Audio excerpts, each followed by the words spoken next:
I welcome you all to the Kaizen group. तो आज से हम सीडीपी के फर्स्ट चैप्टर यानी कि ग्रोथ एंड डेवलपमेंट को स्टार्ट करेंगे। तो आप सभी ने ये टर्म्स बहुत बार सुनी होंगी, ग्रोथ, डेवलपमेंट। डेवलपमेंट यानी कि विकास, ग्रोथ मतलब वृद्धि।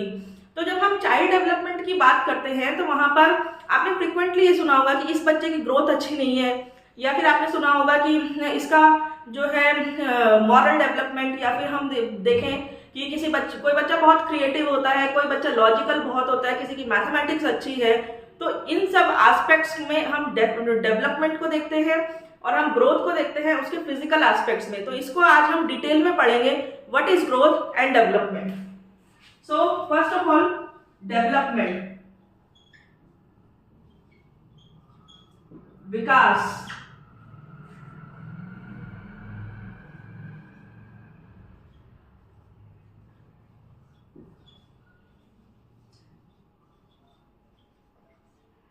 यहाँ पे मैंने दो टर्म्स लिखी हैं डेवलपमेंट में, from dependency to autonomy. Dependency का मतलब है कि जब बच्चे का जन्म होता है उस वक्त वो डिपेंडेंट होता है। इनफैक्ट वो 1-2 साल तक, जब तक कि वो बड़ा नहीं हो जाता, वो डिपेंडेंट होता है। और धीरे धीरे जैसे जैसे बच्चा बड़ा होता है वो ऑटोनॉमी, ऑटोनॉमी मतलब फ्रीडम, वो अपने आप सारे काम ऑटोनॉमसली, मतलब खुद से ही वो सब कुछ करने लग जाता है। सो ग्रोथ को हम डिफाइन कर सकते हैं from dependency to autonomy. Growth के अंदर सिस्टमैटिक और प्रोग्रेसिव चेंजेस होते हैं। अब इन दोनों टर्म्स का क्या मतलब है, सिस्टमैटिक एंड प्रोग्रेसिव। सिस्टमैटिक मतलब वो एक क्रम से चलते हैं कि डेवलपमेंट जिस अभी हम इसमें स्टेजेस ऑफ डेवलपमेंट पढ़ेंगे तो इसको हम डिटेल में देखेंगे कि वो किस क्रम से चलते हैं, वो किस तरीके से सिस्टमैटिक है। और प्रोग्रेसिव, प्रोग्रेसिव का मतलब है कि डेवलपमेंट आगे की ओर बढ़ता है, बढ़ते क्रम में होता है, डेवलपमेंट कभी पीछे की ओर नहीं आता। तो systematic and progressive, dependency to autonomy. And one most important thing, it goes from womb to tomb, मतलब गर्भ से कब्र तक।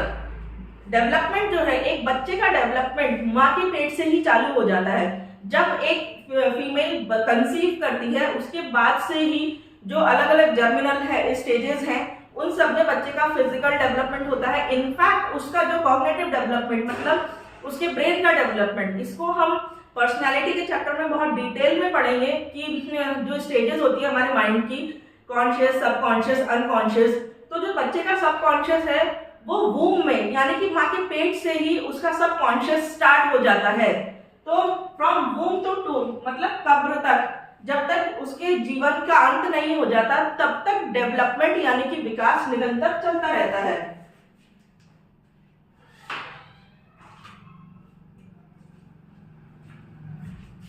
अब हम देखते हैं डोमेन्स ऑफ डेवलपमेंट।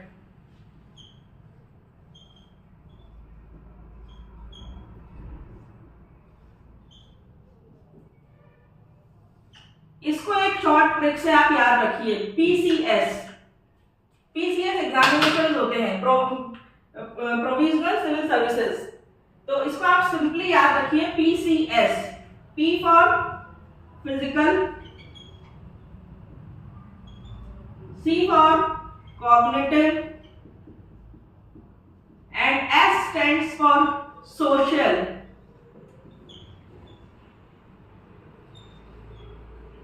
अब इन्हें एक एक करके हम देखते हैं। फिजिकल, फिजिकल का मतलब होता है यहाँ पर शारीरिक, कि एक बच्चे का जो शारीरिक विकास है वो आता है फिजिकल डोमेन के अंदर। कॉग्निटिव मतलब मानसिक, everything related to mind, everything related to brain, जैसे थिंकिंग है, रीजनिंग है, हमारे थॉट्स का पैटर्न है, प्रॉब्लम सॉल्विंग है, हमारा जो लॉजिकल डेवलपमेंट है, वो सब आता है कॉग्निटिव में। सोशल, सोशल मतलब सामाजिक विकास, बच्चा सोशली कैसा है, वो एक्सट्रोवर्ट है, वो अगेन पर्सनैलिटी चैप्टर में हम इसको डिटेल में पढ़ेंगे कि कोई एक्सट्रोवर्ट होता है, कोई इंट्रोवर्ट होता है, कोई एम्बिवर्ट होता है। तो ये अलग अलग पर्सनैलिटी ट्रेट्स होते हैं। तो सोशल में बेसिकली हम मॉरल और इमोशनल डेवलपमेंट को देखते हैं।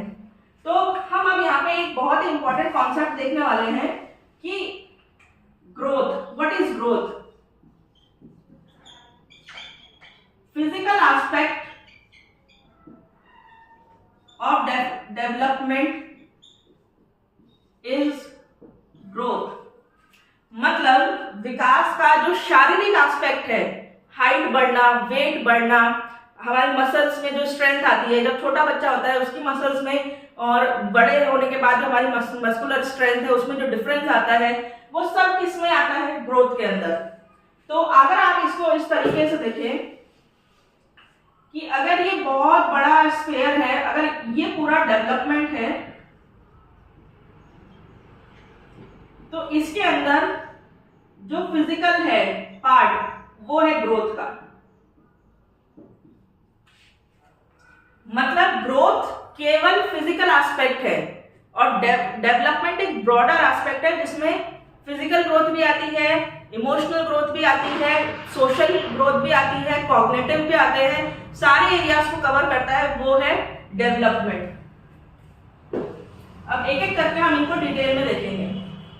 फर्स्ट, फिजिकल एस्पेक्ट और फिजिकल डोमेन।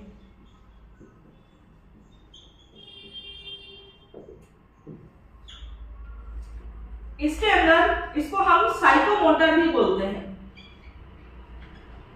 साइकोमोटर, इसमें दो पार्ट्स हैं।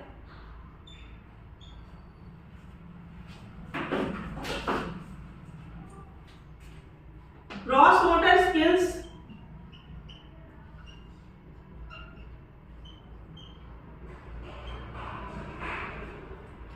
And fine motor skills.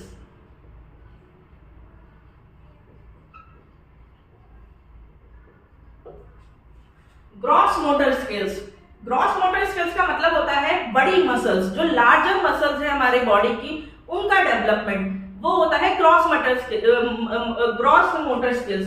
For example, बच्चा सबसे पहले जब वो छोटा होता है तो वो अपने हाथ पैरों से खेलता है, उनको फेंकता है, तो उससे क्या होता है कि जो ये बड़ी मसल्स है इनका डेवलपमेंट होता है। इसी तरीके से लेग्स की भी जो बड़ी मसल्स है उनका डेवलपमेंट होता है। फिर है fine motor skills. Fine motor skills क्या है, छोटी मसल, छोटी मांसपेशियां जो हैं उनका डेवलपमेंट। फॉर एग्जांपल, पेन को होल्ड करने के लिए ये जो हाथ की, ये फिंगर की जो छोटी छोटी मसल्स है इनका डेवलपमेंट होना जरूरी है।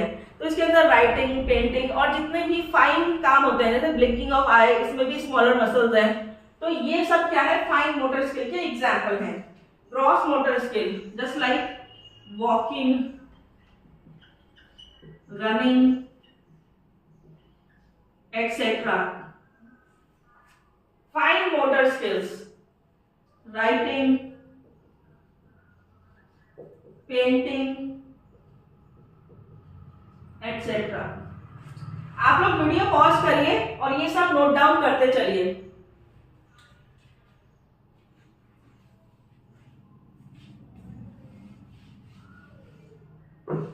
कुछ ऐसे एग्जाम्पल्स हैं, एक्चुअली एग्जामिनर जो है आपको कंफ्यूज करेगा, कुछ ऐसे एग्जाम्पल देंगे। For example, bowling.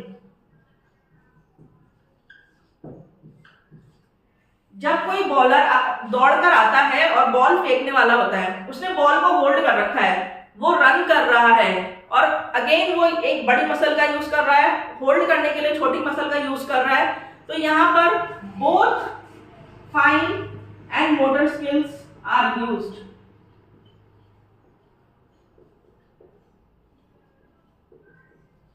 ये फाइन और motor skills, both fine and gross motor skill का एग्जाम्पल है ये। उसके अलावा आप देखेंगे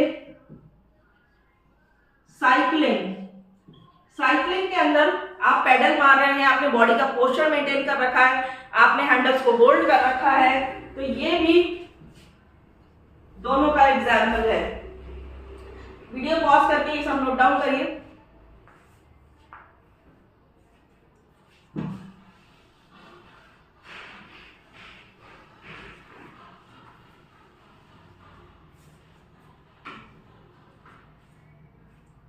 अब जो सेकंड एस्पेक्ट था कॉग्निटिव,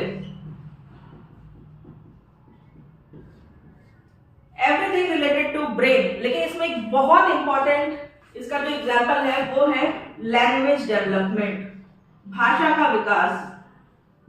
एक छोटा बच्चा जो होता है वो कोई नहीं लेता, आप उसको अलग से नहीं सिखाते, वो सुनते सुनते अक्वायर करता है, इसको एक्विजिशन बोलते हैं, कि वो सुनते सुनते सीख जाता है लैंग्वेजेस को अपने घर में, उसके घर में जो भी लैंग्वेज बोली जा रही है वो अपने आप सीख जाता है। तो language development is related to cognitive development, ये कॉग्निशन का एक पार्ट है। फिर आप देखेंगे thinking, reasoning, problem solving,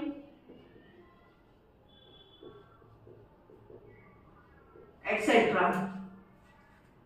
Please note down this. Pause the video and note down all the points.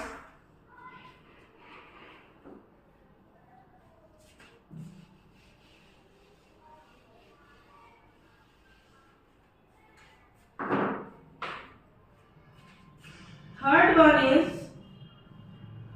social development, सामाजिक विकास।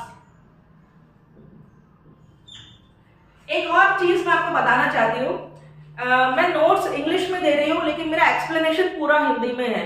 Actually I am read qualified, और जब मैंने तैयारी करी थी तो मुझे बहुत बड़ी प्रॉब्लम फेस करनी पड़ी थी कि मैं इंग्लिश मीडियम से हूँ, तो मुझे इंग्लिश मीडियम में ना तो मटेरियल मिल रहा था अच्छा कुछ, ना ही मुझे कोई ऐसा चैनल मिला था जो फुली डेडिकेटेड है कि जो नोट्स प्रोवाइड कर दे मुझे इंग्लिश मीडियम में। तो नोट्स यहाँ पे इंग्लिश मीडियम में है, बट एक्सप्लेनेशन वगैरह, इनफैक्ट जैसे मैंने बोला सोशल डेवलपमेंट, तो साथ में मैं बोल रही हूँ सामाजिक विकास। तो जो हिंदी मीडियम वाले बच्चे हैं आप उसको नोट डाउन करिए हिंदी में। और समझने के लिए तो देखिए, आपको अगर एक बार कॉन्सेप्ट क्लियर है, साइको के अंदर ये है कि अगर आपके कॉन्सेप्ट क्लियर है तो आप क्वेश्चन को बहुत अच्छी तरीके से सॉल्व कर पाएंगे। तो वहां पर बेसिकली कंसेप्चुअल ही होता है। सोशल डेवलपमेंट, इसके अंदर 2 पॉइंट्स हैं, moral development and emotional development. नैतिक विकास और संवैगिक विकास। हमारे संवेग का मतलब होता है इमोशंस, हमारी भावनाएं। और मॉरल डेवलपमेंट का मतलब होता है नैतिक विकास। तो यहाँ पे एक क्वेश्चन है, मैं चाहती हूँ कि कमेंट सेक्शन में सभी स्टूडेंट्स इसका आंसर करें कि इमोशनल डेवलपमेंट यानी कि संवेगिक हमारे जो संवेग हैं उनका जो विकास है उनको सोशल डेवलपमेंट यानी कि सामाजिक विकास में क्यों रखा गया है। इसका आंसर मैं आपको नेक्स्ट लेक्चर में चैप्टर स्टार्ट करने से पहले दूंगी, पर मैं चाहती हूँ कि आप सब इसका आंसर फाइंड आउट करें और मुझे कमेंट सेक्शन में बताएं। तो moral development, morality, what is moral, नैतिकता क्या होती है, कि जो आपको सही और गलत में फर्क करना सिखाए, जो आपको बताए, जैसे बच्चों को सिखाते हैं कि आप झूठ मत बोलिए, आप अच्छे काम करिए, आप बड़ों की रेस्पेक्ट करिए। तो ये सब क्या है, सबसे पहले मॉरल डेवलपमेंट होता है घर से, जो फैमिली है आपकी वो आपके मॉरल सेट करती है। फिर आप स्कूल जाते हैं तो वहां पर आपकी मोरालिटी सेट होती है। फिर आप जब वर्क प्लेस पर होते हैं, उससे भी बड़े हो जाते हैं आप, तो आपके एथिक्स डेवलप होते हैं। तो ये सारी चीजें क्या है, सोशल डेवलपमेंट। ये आपको सोसाइटी में उठना बैठना, सोशल रूल्स क्या है, रेगुलेशंस क्या है, एथिक्स क्या है, ये सब सिखाया जाता है। तो इसीलिए ये सोशल डेवलपमेंट के अंदर आता है मॉरल डेवलपमेंट। और आप सब मुझे बताइए कि इमोशनल डेवलपमेंट को सोशल डेवलपमेंट में क्यों रखा गया है।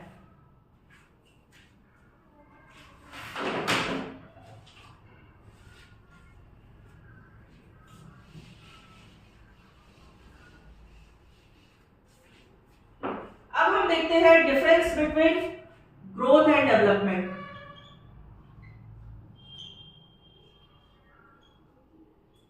वृद्धि एवं विकास में अंतर।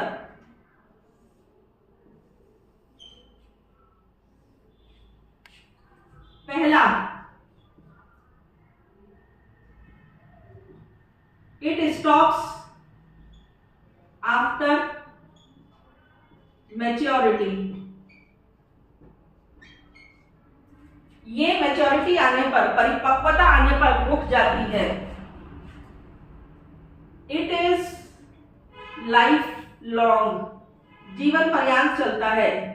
वूंग टू टूम्ब, गर्भ से कब्र तक। Second,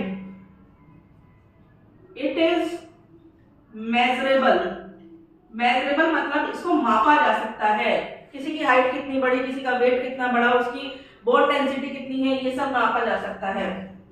it can only B assessed, it can only B assessed, इसका केवल आकलन किया जा सकता है कि बच्चे का व्यवहार कैसा है, बच्चे की मानसिक क्षमताएं कैसी हैं, उनको आप नाप नहीं सकते कि बच्चे की बुद्धि कितने किलो है। No, you can not measure it, you can only assess it.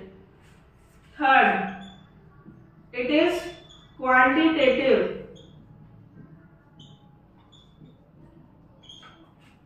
both quantitative and qualitative। इसके अंदर केवल क्वांटिटी को देख सकते हैं आप सॉरी, ये क्वांटिटेटिव है, मतलब इसके अंदर केवल क्वांटिटी को देखते हैं। ये इसके अंदर बहुत क्वालिटेटिव और क्वांटिटेटिव, मतलब इसके अंदर आप क्वालिटी प्लस क्वांटिटी दोनों देख सकते हैं। क्यों? क्योंकि ग्रोथ भी है तो डेवलपमेंट का ही पार्ट, तो ग्रोथ क्वांटिटेटिव है, तो इस वजह से जो ग्रोथ वाला एस्पेक्ट है वो क्वांटिटेटिव है और बाकी जो एस्पेक्ट है सोशल और कॉग्निटिव वो क्वालिटेटिव है। Fourth, physical aspect only,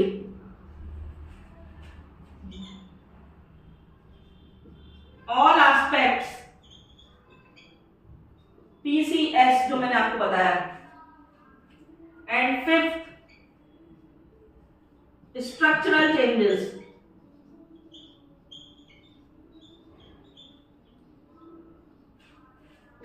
both structural and functional changes. Physical aspect only, growth के अंदर आप देखेंगे कि केवल शारीरिक विकास की बात होती है, इसके अंदर सारे एस्पेक्ट है, फिजिकल, कॉग्निटिव और सोशल। फिफ्थ, स्ट्रक्चरल चेंजेस, इसके अंदर केवल संरचना में चेंज होता है बच्चे की, लेकिन इसके अंदर संरचना और फंक्शनल मतलब जैसे ब्रेन के फंक्शंस में चेंज होना, तो आपके बॉडी के स्ट्रक्चर प्लस फंक्शन दोनों में चेंजेस होते हैं, इसमें डेवलपमेंट में। इसको आप वीडियो पॉज करके नोट डाउन कर लीजिए।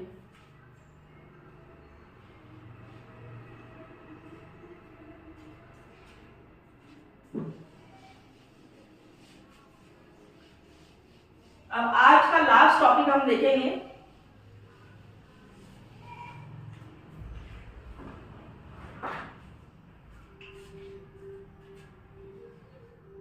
Relation of development with learning.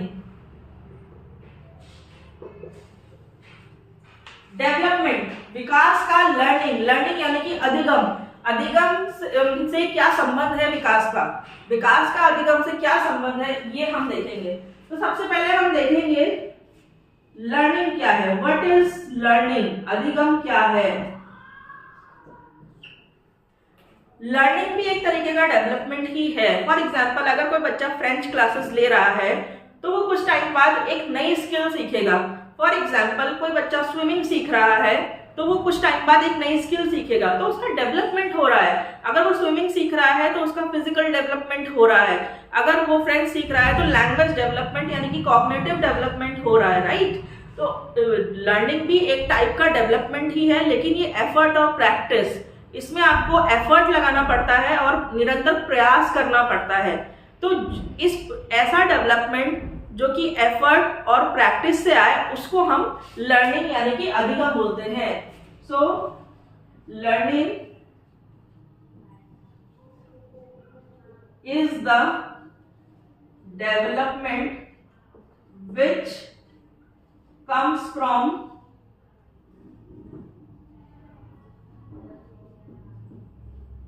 effort and practice।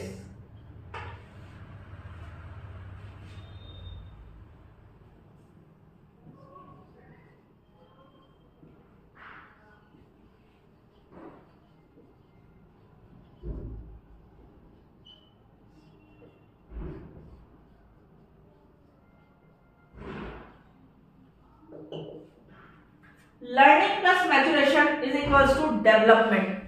जैसे जैसे बच्चा कुछ लर्न करता जाएगा उसकी मेच्योरिटी बढ़ेगी, ये दोनों मिलकर क्या करेंगे, डेवलपमेंट करेंगे। So thank you very much for watching my lectures. और इस सीरीज में मैं सीडीपी के सारे क्वेश्चंस और पीवाईक्यूज और मॉडल टेस्ट पेपर सब कुछ सॉल्व करवाने